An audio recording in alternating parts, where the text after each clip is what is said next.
mais enigmáticos no sentido das suas intenções dramatúrgicas. O de ontem eram, né, filmes com suas lacunas, com seus mistérios e vários outros tipos de enigma. Eram, acima de tudo, filmes cenicamente muito sofisticados, dramaturgicamente muito elaborados. Eu acho que foi uma noite bem específica e bem pensada pela curadoria. Eu não tinha visto nenhum, até por isso que eu estou fazendo esse rápido preâmbulo. E aí, nos debates de curtas, a gente tem a dinâmica diferente, como o pessoal que frequenta aqui já sabe. A gente não tem essa figura do crítico que comenta, mas a gente já entra conversando com os realizadores e depois passa rapidinho para a plateia, que sempre vem com boas questões. Eu também costumo estimular que os diretores na mesa também fiquem à vontade para trafegar pelos próprios filmes uns dos outros, né, se em algum momento isso for necessário e importante a eles. E, em geral, também levanto algumas questões bem rápidas para puxar um pouco a conversa. Eu acho que essa ideia da ficção que permeou a sessão de ontem me parece muito gritante, e a ordem dos filmes também me pareceu muito precisa, no sentido da gente começar com O Noite Escura de São Nunca, passar pelo Encontro dos Rios e terminar depois de Solar. Essa trajetória dos filmes, acho que também enriqueceu muito a própria sessão como um conjunto, esse pequeno panorama aí de ficções contemporâneas. E é muito legal ver jovens realizadores, né? Quer dizer, o Rodrigo já é praticamente um idoso. Só tem 30 anos, só juventude ainda. Mas é exódio em formação praticamente, porque já é o terceiro filme dele aqui na mostra, considerando que os dois anteriores eram longas, né? Agora ele faz esse recuo, digamos assim, do senso comum e faz um curta-metragem, que é sempre muito estimulante, né? Ver diretores que fazem longas voltarem ou fazerem pela primeira vez um curta.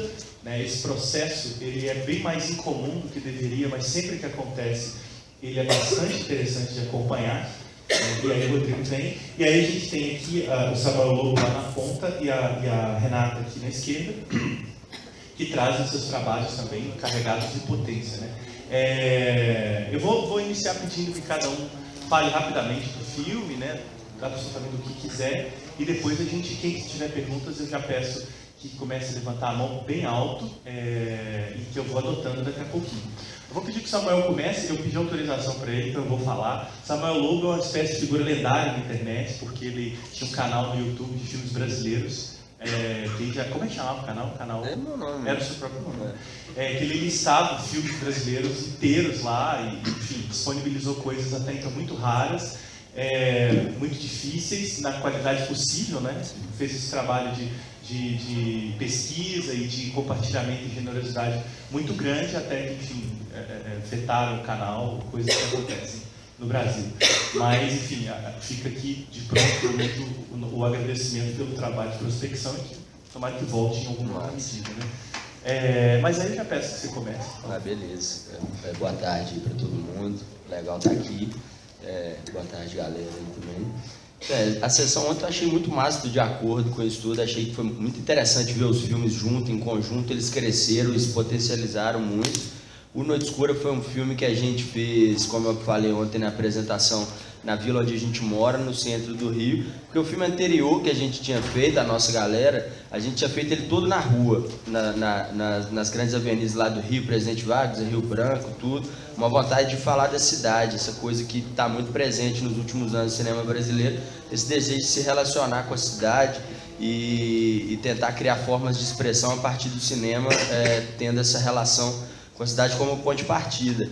E o filme foi todo rodado na rua, foi legal fazer e tudo, mas no filme seguinte a gente se propôs o desafio de fazer um filme todo rodado dentro de casa, para poder ter esse contraste, mas falar da cidade também, como a cidade influenciava naquele microcosmo ali, como aquele microcosmo refletia um certo mal-estar que a gente estava sentindo no Rio, que a gente continua sentindo no Rio de Janeiro, a questão das obras eternas que nunca acabam, a questão da violência também, que é uma coisa muito complicada na cidade, que você tem uma polícia que diariamente extermina a nossa juventude. Isso tudo foi batendo na gente. Depois veio junho de 2013, que a gente também frequentou as manifestações, participou de tudo, a discussão foi ficando cada vez mais forte dentro da gente. A gente encontrou esse filme uma maneira de expressar um pouco desse desse incômodo, desse mal-estar, uma certa revolta também com o estado das coisas, assim. E eu chamei as pessoas que moram lá para poder atuar. A gente tem 2 casas lá na vila, eu moro em uma e a Clarice mora na casa da frente, e ainda tinha um pátio interno, então a gente falou, pô, já temos 2 locações aqui, mais esse pátio interno, dá para poder criar uma história a partir disso. E aí o filme surgiu a partir do espaço. Então a gente foi construindo esse roteiro mesmo, tendo em vista que a gente não iria sair dali, assim, a gente se propôs essa estratégia meio de confinamento também, e quis transpor isso para a narrativa, para dentro da narrativa. E aí quando a gente já estava fazendo o roteiro, tudo já estava ficando legal, a gente sentiu que tinha um filme bacana ali, eu falei, mas eu não queria fazer um trem naturalista, assim, eu não quero fazer só mais um filme que seja pessoas ali, tem que quebrar com esse naturalismo de alguma maneira.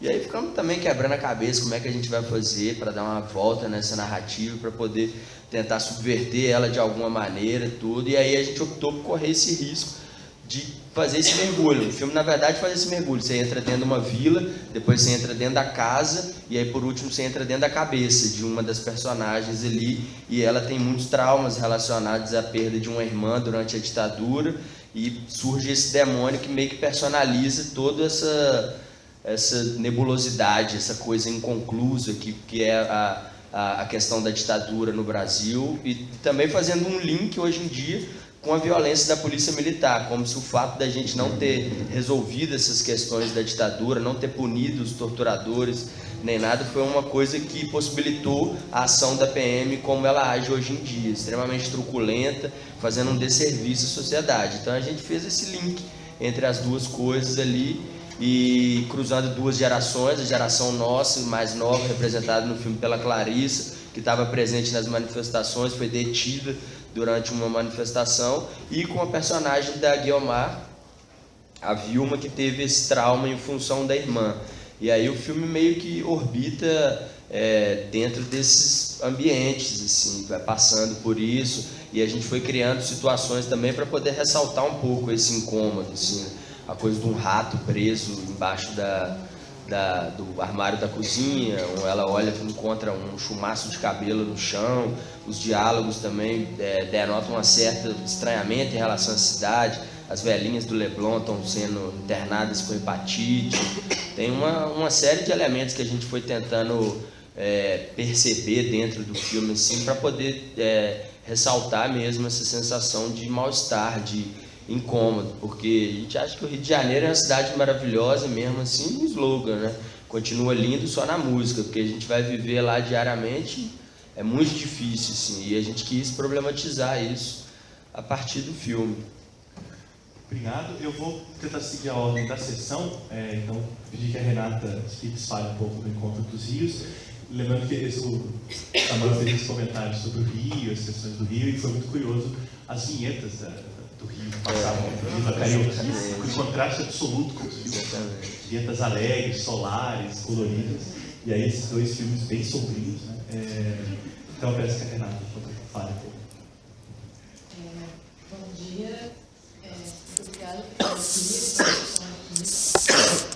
O Encontro dos Rios, assim, que me levou a fazer primeiramente foi que eu queria contar alguma história assim, que eu tivesse esses personagens femininos, por uma questão, como cada um aqui mostra suas insatisfações e incômodos, um incômodo na vida social mesmo em relação a isso, na questão do trabalho, nos filmes, achava que eu queria fazer um filme assim, com esses personagens femininos e que, de certa forma, a subjetividade da garota fosse o que guiasse as escolhas da direção. Diferente dessa questão do ponto de vista da menina, a subjetividade mesmo, assim. E dentro disso eu fui criando esse conflito, esse universo, porque se passa lá na minha cidade, no Jurim e tal, e eu queria trazer um conflito que trabalhasse muito também o olhar como tema ali, que ela está vendo, o olhar é sempre uma questão ali dentro, que ela viu um pouco que as pessoas nem se interessam por ele ou não veem, e depois ele aparece, só que você ocultar esse corpo, você cria, acho que, assim, que eu gostaria de colocar essa disputa desses espaços, conta dessas tensões do que está ali dentro, do que está fora. E aí você torna essa legitimação uma problemática assim, do que existe ou não. E ao mesmo tempo, por ela estar sempre ali sendo agente daquelas ações, ela que olha, ela que está caminhando, ela é o tempo inteiro assim, como protagonista, sabe? Tanto que está fora e que está dentro do quadro estão ligados a essa personagem, eu queria criar nesse sentido também. E isso assim tem muito a ver também com essa questão do tipo, o que precisa ser mostrado e o que não, porque às vezes a gente tem um certo retrato um pouco equivocado sobre aquela figura, enfim, meio que isso. E dentro dessas escolhas de direção, fora de quadro, presente não só nessas sugestões, mas desde a escolha da locação, porque, enfim, eu sempre limito toda essa visão ali dentro, por conta da região. Enfim, acho que é isso, basicamente. E essa coisa das histórias contadas desse universo sombrio é muito uma questão de lembrança, assim, dessas histórias em que eu ouvia muito quando era criança, no disco de Vinícius, então era tudo muito oral, sabe? E aquele lugar também que a gente filmou na casa da minha avó, e sempre rola muita questão da oralidade dessas histórias, que estão sempre presentes muito pelo que as pessoas contam, e a natureza ali, ela é aquilo, assim, nunca aconteceu nada muito sobrenatural ali que eu tenha visto, mas ao mesmo tempo tem esse embate, sabe? Obrigado, Renata. Eu peço ao Rodrigo comentar do Eclipse Solar, essa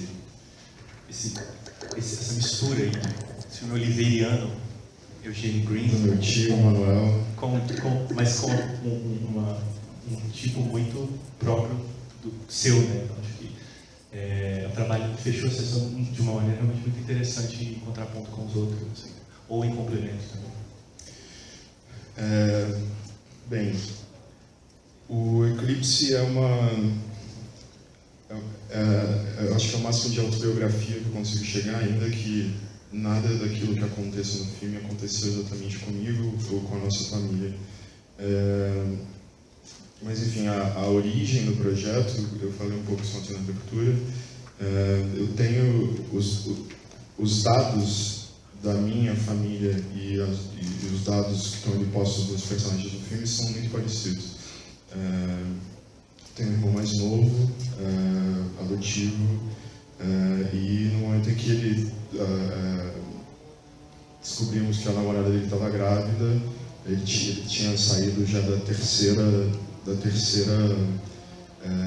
internação de reabilitação e de drogas e tal.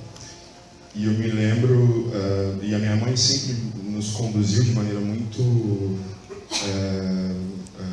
forte pelo processo todo de, enfim, de sobrevivência da família enquanto algo dessa dimensão acontece.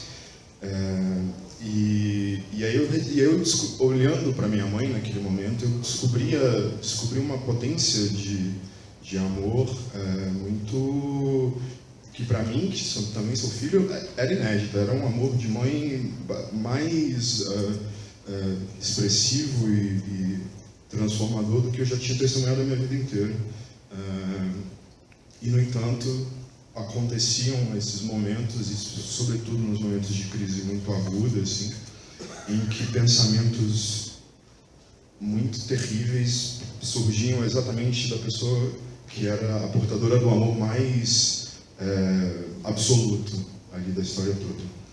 Só que essas coisas todas eu vivi naquele momento com a família já enquanto cinema, já enquanto cena. Então não me interessava exatamente fazer um filme que de alguma forma reproduzisse em cena aquilo que eu já tinha vivido como cena e como cena de cinema mesmo. Assim. Tem algo muito... é algo naturalmente, digamos, cinematográfico, sei lá, o trajeto de volta no carro com a família, de buscar o teu irmão de uma clínica, ou então ir a primeira vez junto com a namorada e ele para ver o ultrassom da criança. E aí nada disso me interessava como imagem, porque essas imagens eu já tinha comigo. Mas tinham outras que eu desconhecia e que aconteceram de maneira muito rápida, que me interessou explorar. E aí eu acho que o meu barato em cinema é muito esse, de tentar criar o máximo de obstáculos possíveis assim, entre aquilo que existe na cena e a maneira como ela vai ser vivida e rodada ali. E aí veio a ideia da corrupção original, digamos assim, essa ideia de que todo amor absoluto desse só pode ser experimentado se significar também se o absoluto englobar também a possibilidade do mal. E foi o que aconteceu. Enfim, eu me lembro, isso não é uma coisa que eu vi com a minha mãe, mas que aconteceu comigo, assim que eu soube que meu irmão ia ter um filho, e eu achava que ele era incapaz de criar aquele menino do jeito que ele estava naquele momento. No dia seguinte eu comecei a distribuir currículo para dar aula de inglês, porque eu falei, vou pegar esse menino para mim, vou cuidar dele. E aí tem uma corrupção, eu acho, desse amor absoluto que me interessava como cena. E aí, uma vez que estava estabelecido esse jogo, essa dinâmica de uma família onde o amor absoluto eventualmente se transformou na manifestação do que de pior pode acontecer, entraram as peças de ficção, e aí o filme foi se criando da maneira que foi. Eu sempre tive essa ideia que eu nunca tinha feito de um casal que flerta na rua, e a gente acompanha o flerte, e depois, quando eles conversam, finalmente você descobre que na verdade são mãe e filho. Isso era uma ideia que eu tinha muito tempo atrás. E aí, quando isso tudo se deu, e eu queria fazer um filme sobre essa sensação, sobre a corrupção desse amor absoluto, aí apareceu o museu. E é isso que eu acho que dá forma, de fato, ao que o filme é. Aquele casarão é um casarão do século XVIII, está lá, é o único que sobreviveu lá em Vitória. Ele fica bem no meio da cidade mesmo, assim. É aquela relação que tem no começo do filme, assim, uma favela na frente, e ele ali, é muito aquilo mesmo, assim. E ali era o lugar que eu ia para matar a aula na faculdade, na época.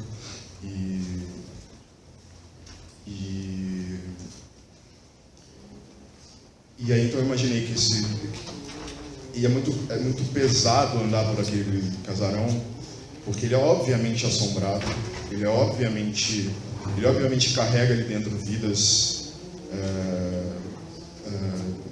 passadas, e ele tem, como todo casarão dessa época, um peso muito forte de toda a tragédia que já aconteceu naquele lugar. Sangue rolou naquela senzala onde a gente filma a cena do diabo, por exemplo.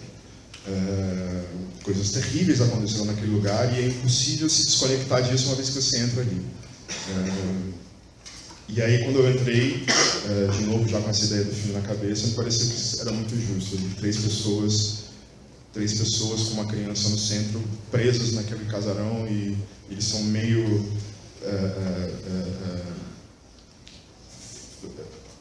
materializações dos fantasmas que estão ali. A gente filma em algum momento uns quadros assim dos donos originais da casa, que se parecem inclusive com os atores e tal.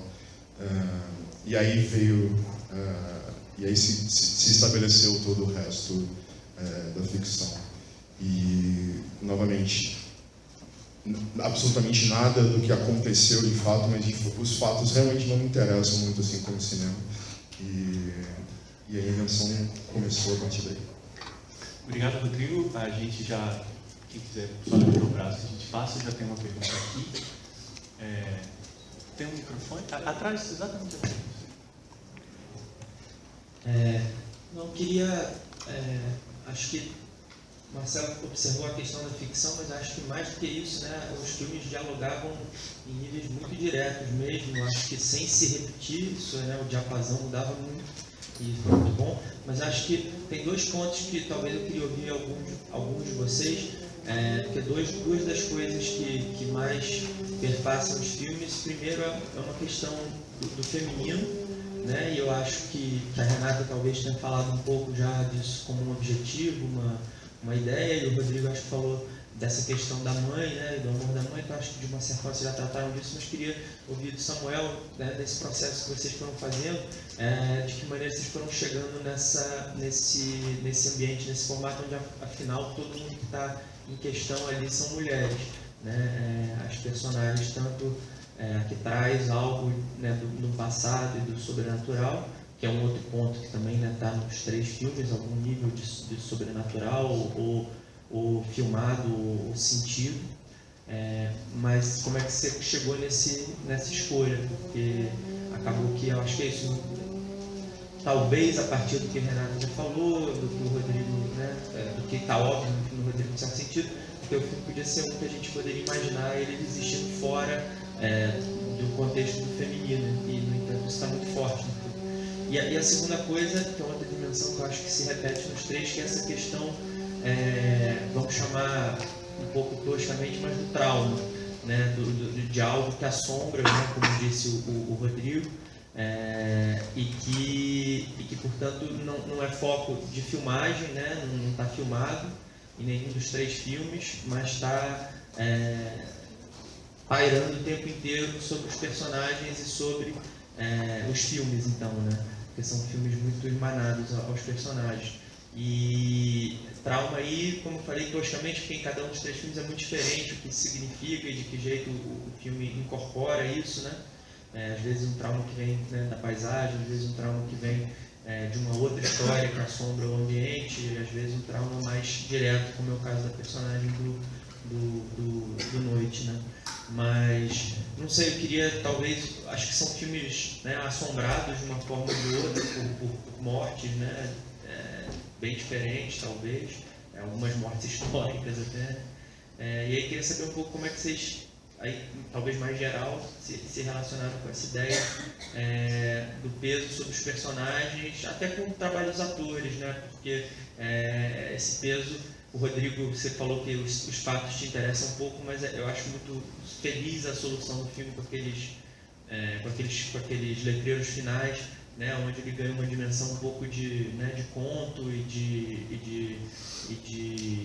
mas mantém o mistério, né, de Selma não se ouviu mais falar, não se sabe o que aconteceu, mas acho que nos filmes todos isso é uma preocupação e imagino muito grande até. O Rodrigo, né, como o Marcelo falou, já fez 2 longas, já tem trabalho então mais até de dedicação necessária nesse trabalho com os atores, mas talvez Samuel e a Renata falem um pouco sobre essa questão, e a Renata até porque essa outra dimensão que para mim eu fiquei bem curioso do trabalho com os atores infantis, né, das atrizes, porque é claro que é um trabalho específico dentro da lógica de direção de atores, trabalho com crianças, e especialmente nesse caso onde tem tanta coisa não dita e não... Como é que foi essa construção? Talvez seria uma coisa interessante. Tá? Aí, se puder falar um pouco, Samuel, começando pelo feminino. Beleza. Foi muito natural, cara, na real, assim, porque o filme a gente fazendo dentro de casa, era muito difícil trazer uma pessoa de fora para dentro de casa. E acho que isso não seria honesto com a gente mesmo, assim. Então o filme foi escrito para elas, desde o princípio, assim. E aí, Clarice e Guiomar, que no início não queriam atuar, resistiram pra caramba, mas aí a gente começou a conversar e tudo e tal, eu falei que só elas poderiam fazer esse filme, e aí foi o jogo de trazer a subjetividade delas, assim, elas mesmo também como criadoras das coisas que estavam acontecendo ali. Clarice veio trazendo coisas que aconteciam na casa onde elas moravam mesmo, Guiomar veio trazendo experiências subjetivas dela também, e aí o filme foi se dando muito nesse contexto, assim, foi uma coisa que meio que até escapou um pouco do meu controle, elas foram dominando mesmo, enxergando, e a gente foi vendo que estava funcionando, que estava ficando muito bem, muito bom dessa maneira, tudo não foi uma coisa, vamos fazer um filme com protagonistas mulheres, não sei o que, né? eu quero fazer um filme com os meus amigos primeiro, assim, e eles moram aqui e tal, e só a gente pode ter uma relação, eu acho, verdadeira com esse lugar, porque a gente vive aqui, a gente acorda aqui todo dia e tal, e agora a gente vai ressignificar isso. Para a gente poder ressignificar, a gente já precisava de ter alguma relação com aquele ambiente, com aquele espaço ali. E aí eu pensei, cara, o filme só pode ser feito por elas, só vai ser feito por elas, e elas vieram contribuindo com muitas coisas, assim, os momentos que eu mais gosto no filme são os momentos de intimidade da Clarice e da Luísa, conversando na cozinha, uma coisa super natural, que foi um diálogo totalmente feito por elas, assim, sugerido por elas tudo também, a cena final das duas na cama, assim, essas coisas que é um filme que fala da gente, assim, é um filme feito na nossa casa, que fala do modo como a gente vive, como a gente se relaciona com a cidade, tudo. E aí foi mais ou menos por aí, assim, não tinha outra solução a partir das coisas que estavam dadas, assim, pra gente. Foi uma coisa muito natural mesmo e espontânea, que o filme seguisse por esse caminho, assim, e eu fiquei muito feliz também no final. Achei que me satisfez bastante o fato de ter 3 protagonistas mulheres e tudo, e ter um personagem também que é o Lucas, que é um grande amigo também, que mora ali na nossa rua, e acho que é isso. Rodrigo, você falando sobre essa questão que você colocou sobre o trauma que existe no filme, desse lugar de medo, ele foi construído basicamente para criar essa diferenciação entre esse mundo que tem desses adultos e o mundo dela enquanto criança, enquanto garota aqui dentro.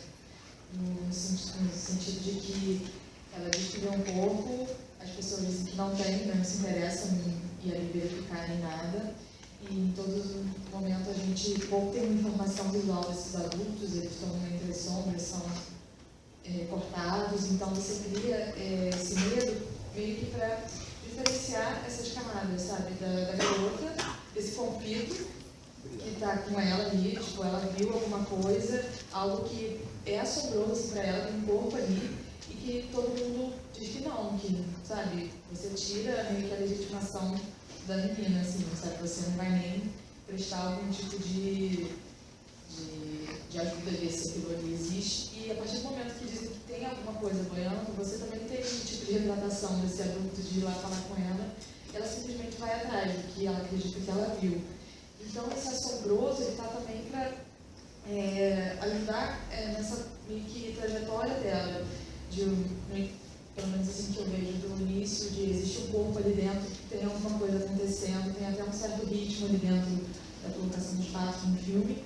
E a partir do momento que esses adultos conseguem chegar ali, naquele corpo, esse mundo meio que fantasioso, inocente da criança, que talvez ele exista dentro dela, que as pessoas podem se indagar se existe ou não esse corpo, se é da cabeça dela ou não, ele se torna mais cru, mais palpável, entendeu? Então esse medo, eu acho que ele foi construído justamente para causar essa diferenciação desse mundo, e é um medo que vai cada vez mais sendo ficando brando, sabe, durante o filme, meio que elas entrando nessa maturidade, assim, um pouco, entende, da criança, enfim. E o trabalho com as atrizes foi participei de um laboratório e, enfim, todo mundo comentava que era um dos grandes desafios mesmo, por conta do filme. E trabalhar com crianças, a gente sabe que é sempre muito complicado. E eu peguei as atrizes, elas são um grupo chato lá da minha escola, que queria também trabalhar com o pessoal de Friburgo.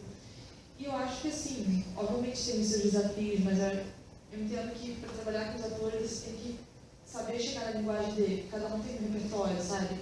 Tem que saber se comunicar com ele para que ele entenda de alguma forma o que você quer, porque, enfim, até assim, atores mais assim, no nível profissional, que estudam, cada um deles segue um tipo de, sabe, de método, de jeito de chegar ao personagem. Eu acho que para você trabalhar com qualquer ator, você tem que entrar na linguagem dele, fazer com que ele te entenda. As meninas, eu consegui, acho que, criar uma relação de entendimento de como elas funcionam, no sentido de improviso de cena, para poder chegar, isso não funcionava. Então você vai vendo o que ali dá certo. O que, no meu caso, foi um caminho possível era realmente ir para o texto. e para o roteiro, porque ficar falando, improvisando, fazendo exercícios sensoriais, essas coisas assim, isso não estava funcionando. Era o texto mesmo, a gente discutir e fazer com que elas entendessem realmente o que era aquilo, sabe? Sem muitos rodeios, mas isso nesse caso, entende? Você tentar encontrar que chave ele está funcionando entre a sua relação com aquele ator. Acho que é isso. Para falar do trauma, eu vou... Essa é uma ideia que me nasceu agora, eu espero, enfim, desenvolvê-la melhor depois que aqui acabar. Mas assim, Tiradentes já há algum tempo, e aí eu acho que o Kleber é muito sacana com a gente com isso, traz essa, vou me chamar aqui, traz essa molecada toda pra cá, a gente fica aqui, e aí tem um filme de um coroa que chega e acaba com tudo, assim. Isso aconteceu já algumas vezes, assim, com filmes de Carlos Miranda, com filmes do Navarro, com o filme do Tonati, eu já vi isso jamais visto, o filme do Salvar, enfim. E eu não entendi exatamente o que era, por que esses filmes desses caras estavam tão longe dos nossos, assim, até ver o filme do Luiz Paulino, que foi talvez a grande experiência espectatorial que eu já tive em 10 anos de Tiradentes. Porque falta Deus assim, na nossa geração. É uma geração, a minha geração, a nossa, eu acho é absolutamente descrente de qualquer... Falando, isso é importante falar, inclusive, depois do filme das meninas do Aracati.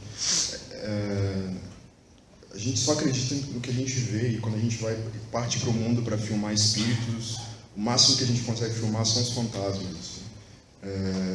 E esses coroas filmam o espírito de maneira linda.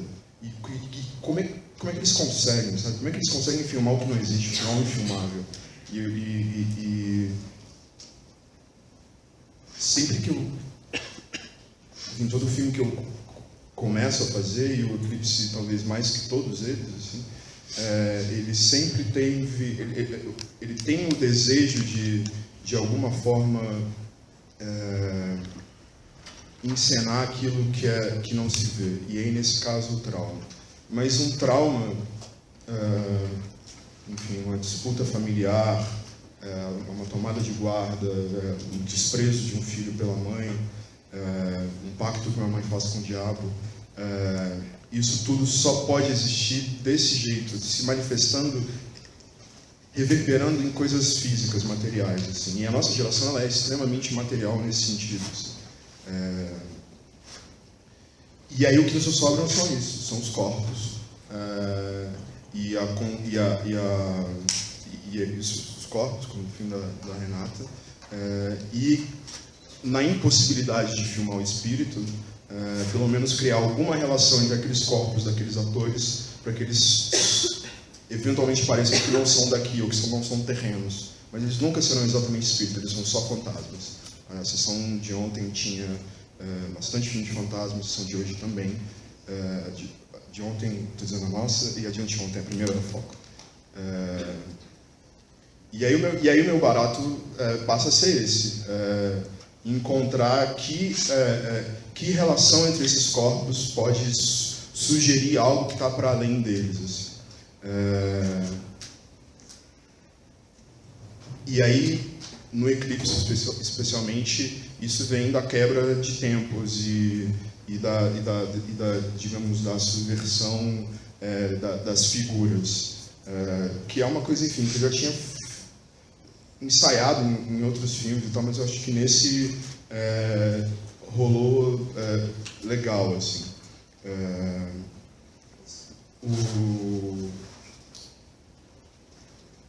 Acho que chega, né? A gente retoma. Eu espero escrever uma coisa maior sobre isso, mas enfim, o filme do Paulino é uma obra-prima.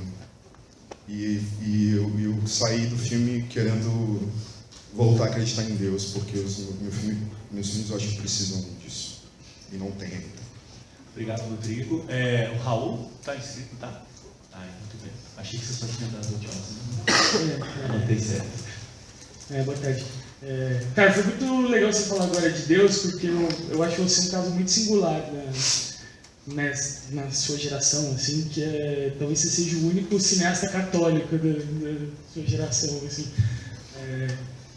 Você pega os últimos, sei lá, 10, 15, anos, assim. Teve filme espírita, agora vai começar uma onda evangélica, mas católico só você e o Padre Marcelo, cara. Ele teve Aparecida, o milagre.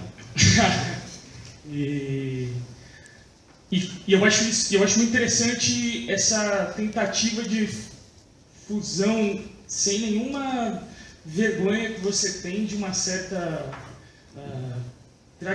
duas tradições, assim, essa tradição católica, os seus personagens, todos os seus filmes carregam um pecado original que eles estão esperando o Salvador que venha purificar todos eles, assim, com uma certa erudição da cultura ocidental. Assim, tava ontem brincando com uns amigos que é tipo a alma do filme é católica, mas o corpo é erudita. Tem Fausto, tem... E quando eu falo assim da cultura ocidental, é em suas diversas formas. Né? Tipo, você tem a literatura do Thomas Mann, você tem o teatro, você tem a pintura, e você tem o canto lírico, mas você também tem tem a novela das 6, assim, sabe? E aí, cara, eu queria um pouco que você falasse do seu... desse seu processo dessa criação desse imaginário, sabe? Pegar essas peças, como você... como isso sai só para você do terreno das ideias ali, dessa pulsão do pecado e dessa dor, que é muito presente nos seus filmes, mas que você constrói em torno de uma erudição que eu acho também muito singular nessa geração que, na maioria das vezes, está recusando a erudição como o diabo foge da cruz. Claro que ia terminar com um trocadilhozinho.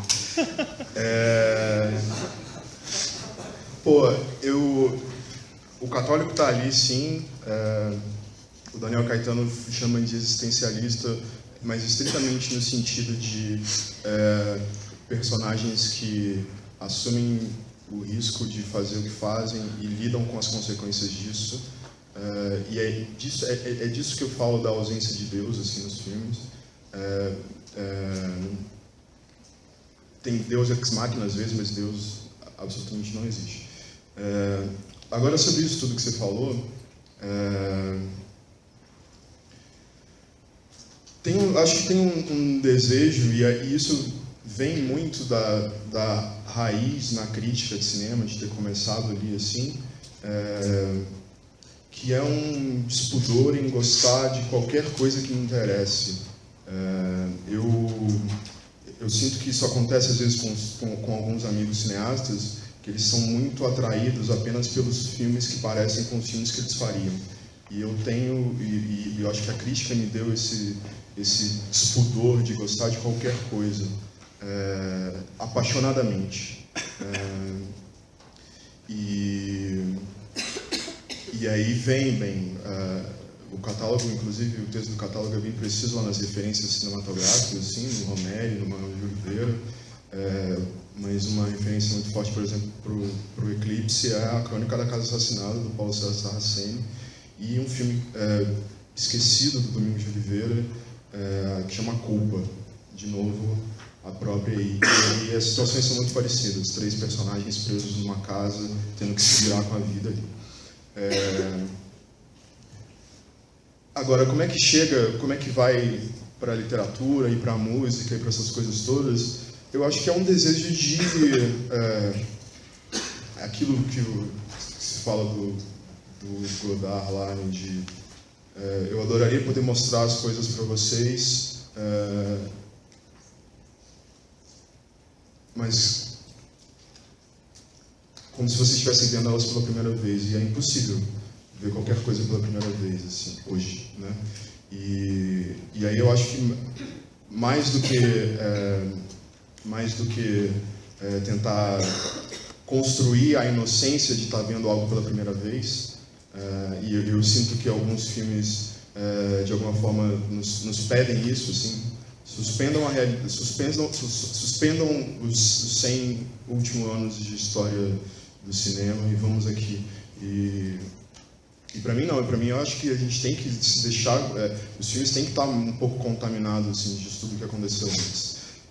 E aí esse pudor que vem de gostar de qualquer coisa da crítica aparece nessas horas. Há uma história, e eu me interesso profundamente em histórias, assim, em narrativa, em personagem e tal, mas a maneira como eles se revelam é uma coisa que vai aparecendo assim ao longo do tempo. O Beethoven que aparece, que toca no começo, por exemplo, é de um disco que eu tenho. Eu fui uma criança muito snob, eu ainda bem que cresci para ser um adulto um pouco mais despudorado, mas foi tipo o primeiro disco que eu comprei na vida, uma coletânea do Beethoven, sei lá, com 10 anos de idade, nem entendi aquela merda. Mas estava lá, e aí na hora de montar o filme faltava alguma coisa e estava lá. O Thomas Mann foi porque, bem, eu acho que é o maior pensador do século XX, e eu sempre quis filmar o Thomas Mann.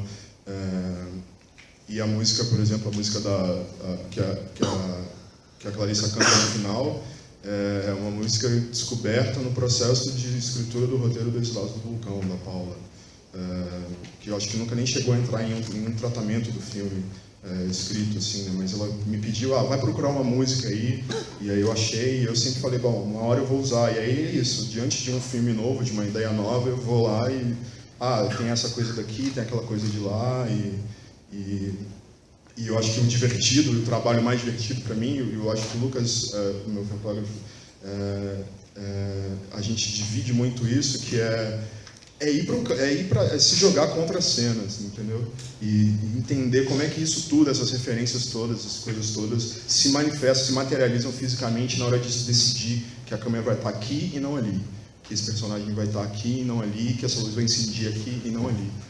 E aí eu acho que isso, estar informado desse tanto de coisa, torna esse processo, essa decisão, essa conversa de que olhar privilegiar, e aí escolhendo um olhar, de que outros olhares inúmeros negar e eventualmente se opor, fica muito mais divertido.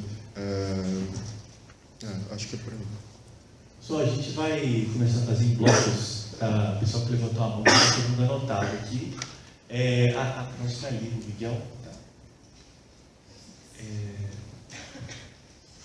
A gente tem 4 pessoas, acho que se todo mundo for breve dá para fazer e direcionar, vocês vão se preparando. Oi, eu queria fazer uma pergunta para o Samuel e para o Rodrigo. Por que a escolha... porque falou-se de pregnância, né? Quer dizer, existe trauma nos 2 filmes, existe uma certa fantasmagoria nos 2 filmes. E eu acho que muito bem construída pela dramaturgia nos 2.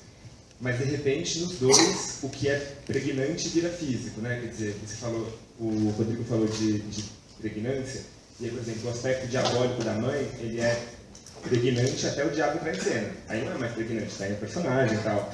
Então, a minha pergunta é, por que a escolha por lidar com a fantasmagoria desse jeito, que é materializando em um personagem, ao invés de ser uma pregnância, e até que ponto essa escolha ela não acaba tirando força da potência dramática que os 2 filmes têm? Porque a minha sensação vendo é que os 2 filmes têm uma questão muito delicada, muito bem feita de dramas, de traumas, de fantasmas, mas aí quando os fantasmas se materializa, eu sinto que essa força diminui, porque daí não é mais uma fantasmagoria, é o fantasma, é o diabo, não é o diabólico no mundo, é aquele fantasma.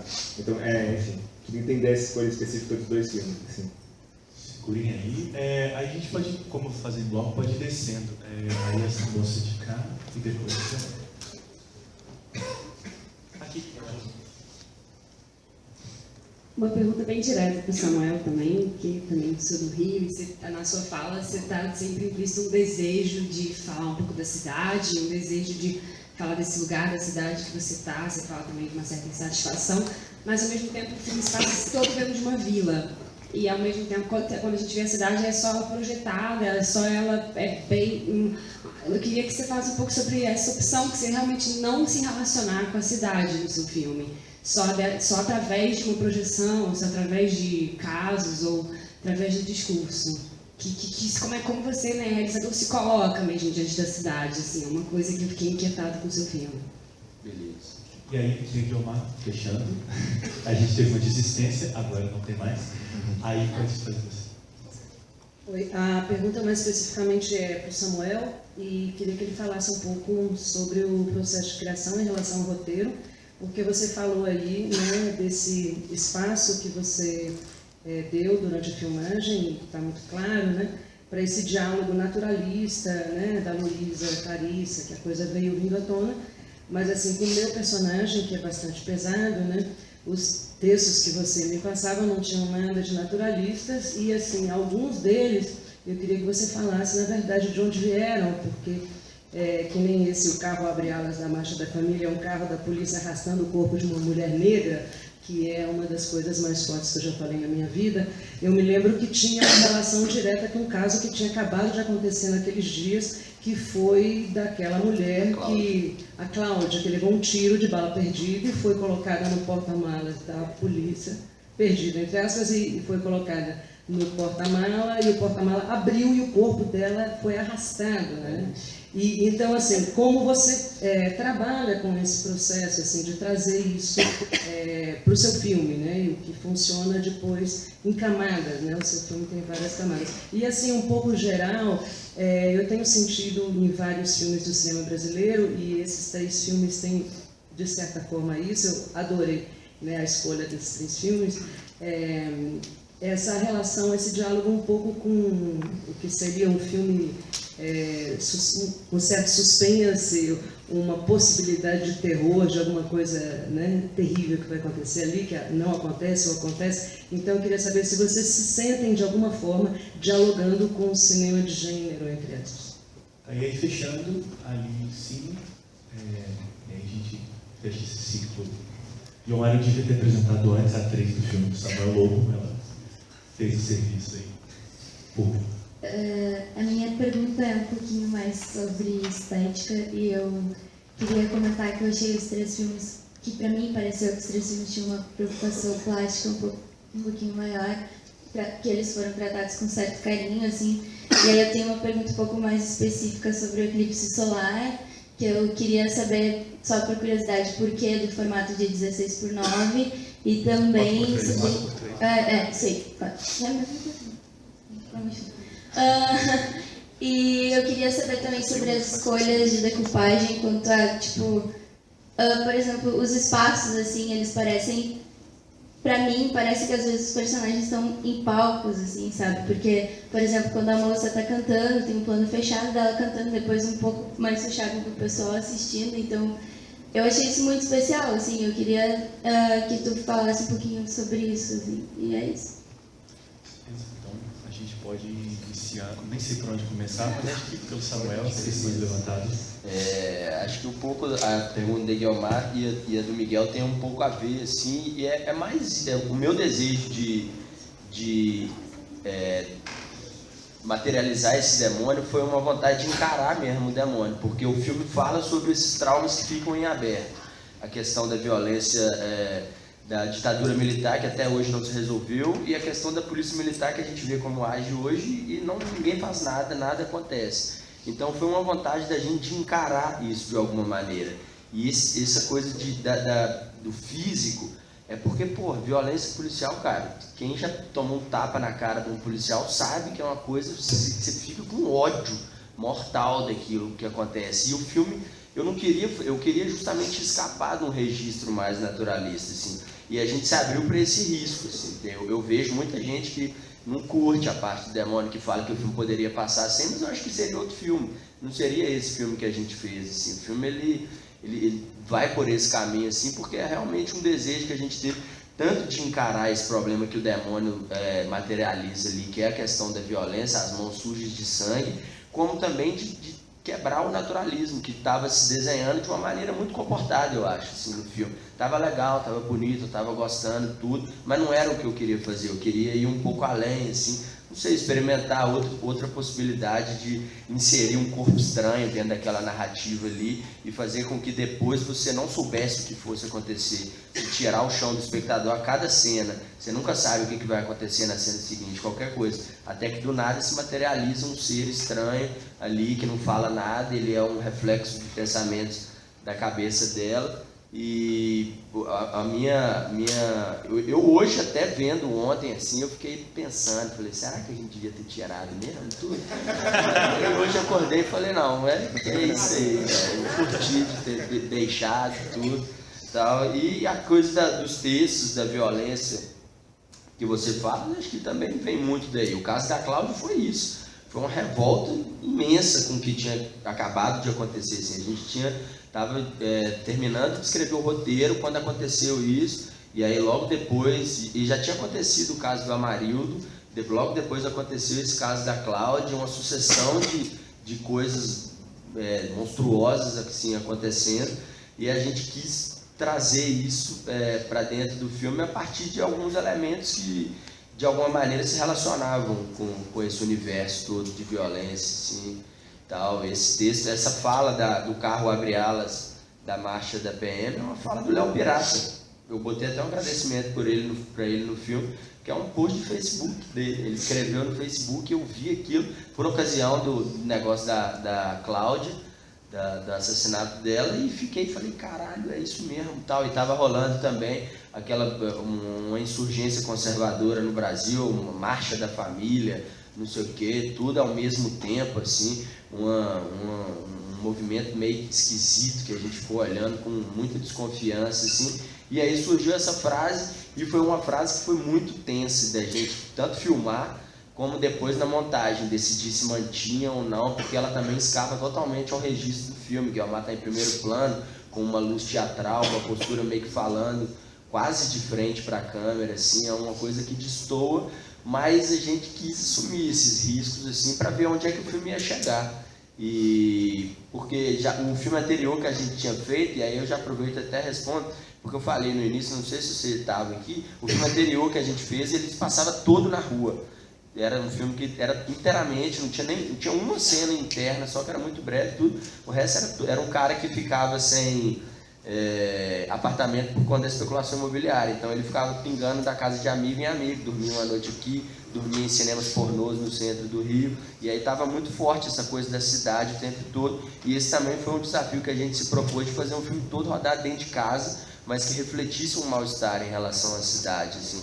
A gente se relaciona com a cidade o tempo inteiro, todo mundo, tanto circulando como produzindo coisas que aconteçam na rua, tudo, mas quando a gente chega em casa a gente também sente essa cidade pulsando muito forte dentro da gente, as paredes do lugar, assim. O Milton Santos tem uma frase muito bonita que é o espaço é uma acumulação desigual de tempos, assim, e o nosso filme ele procura, através dessas paredes mofadas, desses lugares que já tem uma ação do tempo ali, mostrar que a cidade também age dentro desses microcosmos e através deles, e também está o tempo inteiro inserido ali dentro. Assim, a gente está dentro da cidade, a gente só está meio que na nossa aldeia, na nossa vilazinha ali, mas é uma coisa que não está isolada, não está. A gente sente toda a vibração, a potência e a beleza e o horror da cidade ali a partir daquela casa ali, é mais ou menos isso.